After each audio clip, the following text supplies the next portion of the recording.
దానిపైన post mortem permission కావాలి. Post mortem permission కావాలి. తర్వాత పర్మిషన్ కంపల్సరీ. వాళ్ళ హద్దులు ఎక్కడ వరకు ఉన్నాయి? జై శ్రీరామ్.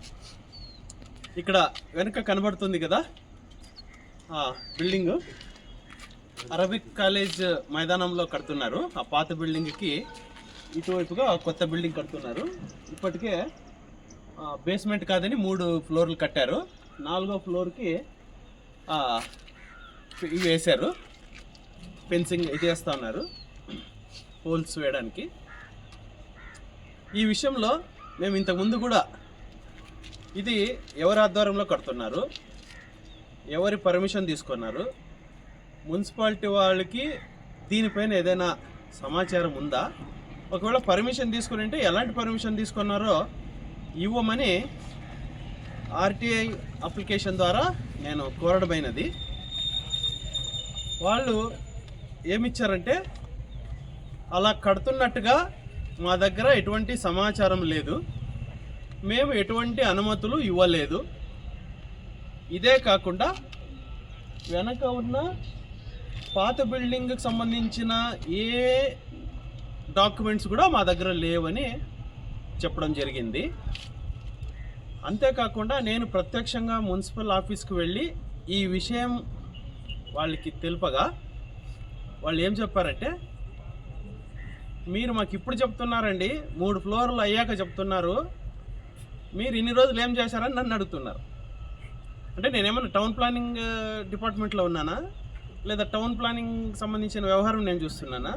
ఒక సామాన్యుడిగా నాకు ఎప్పుడు దృష్టికి వచ్చిందో అప్పుడు నేను వెంటనే వాళ్ళకి బాధ్యతగా తెలియజేశాను. తెలియజేశాకన్నా వాళ్ళు ఇది ఏం విషయము, ఏం బిల్డింగు, దేనికోసం కడుతున్నారు, మీ దగ్గర సమాచారం లేకపోతే ఏం సమాచారం, కనీసం ఏం పర్మిషన్ తీసుకున్నారో కూడా తెలుసుకునే బాధ్యత లేకుండా మా దగ్గర ఏం సమాచారం లేదని, మీరు ఇన్ని రోజులు ఎందుకు ఊరుకున్నారని తిరిగి నన్నే ప్రశ్నించడం జరిగింది. ఇప్పుడు మీరు ప్రశ్నిస్తే ఎలాగండి, అప్పుడే 3 ఫ్లోర్లు కట్టేశారు, ఇప్పుడు అడుగుతున్నారు మేము మమ్మల్ని, మీరు ఇన్ని రోజులు మీరేం చేశారు అని మమ్మల్ని అడిగారు. సరే సార్, మేము 3 సంవత్సరాలుగా 3 ఫ్లోర్లు కట్టినా కూడా మేము చూడలేదు, మా దృష్టికి రాలేదు కాబట్టి, నా పని అది కాదు కాబట్టి నేను చెప్పలేదు. ఇప్పుడు నాకు దృష్టిలో వచ్చింది, నేను తీసుకొచ్చిన, ఇప్పటికైనా మీరు చర్యలు తీసుకోండి అంటే దానిపైన ఎటువంటి చర్యలు తీసుకోలేదు. మా దగ్గర ఏ సమాచారం లేదన్నారు. అక్కడ ఎటువంటి పని జరగట్లేదని చెప్పారు. సరే, అక్కడ జరుగుతూ ఉంది సార్, వెళ్దాము రండి అంటే, మీరు ముందు వెళ్ళండి మేము వస్తాం, మీరు ముందు వెళ్తే మేము వస్తామని చెప్పారు. తర్వాత అక్కడ అసలు ఏం కన్స్ట్రక్షన్ జరగట్లేదండి, ఆపేసామన్నారు. చూడండి, ఇంకా వర్క్ జరుగుతూనే ఉంది. 4వ ఫ్లోర్కి కడుతున్నారు, ఎటువంటి పర్మిషన్ లేదు. ఆర్టీఐ అప్లికేషన్ ద్వారా వేసిన దానికి జవాబుదారీ లేకుండా చాలా ఇర్రెస్పాన్సిబుల్గా దానికి సంబంధించిన దాఖలాలు ఏమీ లేవు మా దగ్గర అన్నారు.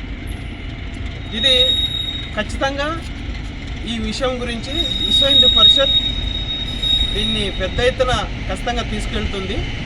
మీరు గనక అది ఆపకపోతే మున్సిపల్ ఆఫీసు ముందు ధర్నాకి దిగడం జరుగుతుంది. తర్వాత జరగబోయే లా అండ్ ఆర్డర్ సమస్యలకి మీరే బాధ్యులవుతారు. ఖచ్చితంగా దీన్ని ముందుకు తీసుకెళ్తాం. చిన్న వైలేషన్స్ పైన గట్టిగా అరిచి ఫైన్లు, పెద్ద ఎత్తున ఫైన్లు వేసే ఈ మున్సిపల్ సిబ్బంది ఏదైతే అథారిటీ ఉందో వాళ్ళు ఇంత పెద్ద బిల్డింగ్ వైలేషన్ జరిగి పర్మిషన్ లేకుండా కడతా ఉంటే ఎందుకు ఊరుకున్నారని అడుగుతున్నా. మీకు తెలియదు అంటున్నారు. 4 నెలల క్రితం నేను అధికారికంగా మీ ఆఫీస్కి వచ్చి తెలియజేశాను. అధికారికంగా ఆథరైజ్డ్గా ఆర్టీఐ అప్లికేషన్ ద్వారా మీకు తెలియజేశాను. దాని తర్వాత కూడా యథేచ్ఛగా కన్స్ట్రక్షన్ జరుగుతూ ఉందంటే ఎవరు ప్రోద్బలం ఇస్తున్నట్టు? మీకు ఈ సమాచారం తెలియనట్ట, లేదా తెలిసి ఊరుకున్నట్ట? ఊరుకుంటే ఎందుకు ఊరుకున్నట్టు? ఇది ప్రజలకు తెలియాల్సిన అవసరం ఉంది. ఇదే విషయం ఒక చిన్న ఎగ్జాంపుల్. ఈ ఊర్లో రజక సంఘం ఆధ్వర్యంలో ఒక భజన మందిరం, చిన్నపాటి భజన మందిరం నిర్మించుకుంటే రజక సంఘం పిల్లోళ్ళు చిన్నపాటి భజన సంఘం నిర్మించుకుంటే దానిపైన సుమారుగా 50-60 వేలు ఫైన్ వేశారు. పిలిపించి బెదిరించి ఫైన్ కట్టండి లేదంటే దాన్ని కూలుస్తామని, ఇటు వైలేషన్ అయిందని వాళ్లకు బెదిరించి నిద్రలేని రాత్రులు చేసి వాళ్ళతో ఫైన్ కట్టించినారు. ఓకే, ఇంత పెద్ద మంచిదే, నేను కాదనట్లేదు. ఎవరైనా సరే మున్సిపల్ ఆదాయానికి గండి కొడితే మీరు చర్యలు తీసుకోవాల్సిందే. దాన్ని మేము కూడా మమ్మల్ని రజక సంఘం కలిసినప్పుడు ఖచ్చితంగా మీరు కట్టి తీరాలి, కట్టి రైటరాలుగా చేసుకోండి అని, అదే కరెక్ట్ అని చెప్పి నేను కూడా సలహా ఇవ్వడం జరిగింది యాజ్ అడ్వకేట్గా.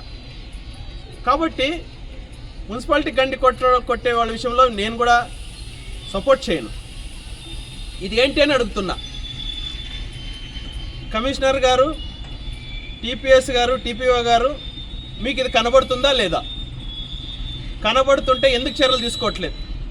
మీరు ఆ రోజు స్థలానికి వెళ్ళానండి, స్థలంలోనే ఉన్నానండి, కన్స్ట్రక్షన్ ఆపేశాను అన్నారు కదా, ఆపేస్తే సరిపోతుందా లేదా ఆపేశారా? ఇప్పుడు జరుగుతూ ఉంది కదా వర్క్. మీరు ఒకవేళ ఆపేసింటే ఏం చేసినారు? తర్వాత స్టెప్లో మీరేం తీసుకున్నారు? ఆ రోజు వచ్చి చూశాను అన్నారు. అవును సార్ మీరు చెప్తున్నది కరెక్టే, కన్స్ట్రక్షన్ జరుగుతూ ఉంది అక్కడ, నేను ఆపేశాను అన్నారు. మరి ఆపేసింటే ఎందుకు కన్స్ట్రక్షన్ ముందుకు జరుగుతూ ఉంది? ఒకటి. రెండో పాయింట్ ఏంటంటే మీరు కళ్ళారా చూసి వెళ్ళారు కదా, తర్వాత మీరు తీసుకున్న చర్యలు ఏంటి? తర్వాత నేను వేసిన ఆర్టీఐ అప్లికేషన్లో మీరు ఏం తెలియదు అన్నారు. దానికన్నా ముందేమో ఇక్కడ వచ్చి చూశాను, నేను నిలబెట్టేసాను వరకు, ఇకపైన జరగదు, దానిపైన చర్యలు తీసుకుంటామన్నారు. అధికారికంగా ఏం చెప్పారు? అసలు ఆ విషయం మాకేం తెలియదని చెప్పారు. ఏం జరుగుతుందో ప్రజలు తెలియజేయాల్సిన అవసరం ఉంది. మీరు కనుక వెంటనే ఈ కన్స్ట్రక్షన్ ఆపకపోతే ఖచ్చితంగా ఈ విషయంలో న్యాయ పోరాటం చేస్తాం. అదేవిధంగా మీ పైన కూడా పోరాటం చేస్తాం. మీరు ఈ విషయం పైన వెంటనే చర్యలు తీసుకోకపోతే మేము మొత్తం సమాజం మొత్తం తరలి వచ్చి మున్సిపల్ ఆఫీస్ ముందు ధర్నా కూర్చుంటాం. తర్వాత జరగబోయే లా అండ్ ఆర్డర్ ఇష్యూస్ పైన మేము జవాబుదారులు కాదు. ఖచ్చితంగా దీనిపైన న్యాయ పోరాటం చేస్తాం. అదేవిధంగా మీ పైన కూడా పోరాటం చేస్తాం. నమస్తే.